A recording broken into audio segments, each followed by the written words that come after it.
Whatever you do, don't skip checking your brake fluid. It's quick, easy, and something every driver should know how to do. But why is it so important?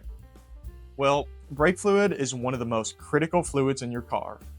It's what connects the brake pedal to the brake pads, helping you stop safely. In this video, I'll walk you through how to check your brake fluid and why it's so essential. Before we dive in, let's first locate the brake fluid reservoir. It's usually on the driver's side towards the rear of the engine bay. Once you've found it, grab a rag and wipe off any dust or debris around the cap. This step is important because you want to keep the area clean to avoid contaminating the brake fluid when we open it up. Once you've found and cleaned off the brake fluid reservoir, look for the min and max markings on the side. To get a better look at the brake fluid level, I like to shine a flashlight into the reservoir. If the brake fluid is close to the min mark, it's time to top it up so it reaches the max level. Before you add any brake fluid, let's quickly check its condition. It should be clear or a light yellow color.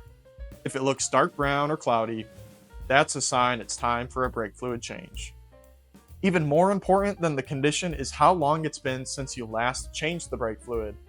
Brake fluid is hygroscopic, meaning it absorbs moisture from the air.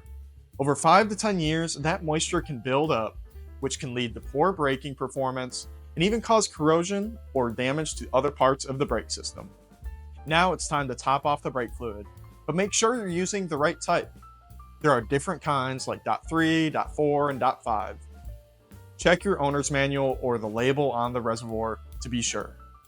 Once you've got the right fluid, just remove the cap and pour it in until it reaches the max line.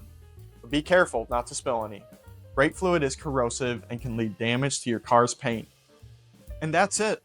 You've now checked and topped off your brake fluid. It's an easy task that can make a big difference to your car's performance and safety. But what if your brake fluid is dirty or more than 5 years old? That might mean it's time for a brake fluid change. I've got a whole video on that where I'll walk you through how to properly change your brake fluid and get them feeling like new. Just click right here to check it out. And if you find this video helpful, don't forget to hit that like button, subscribe, and ring the bell so you never miss an update. Stay safe out there, and I'll see you in the next one.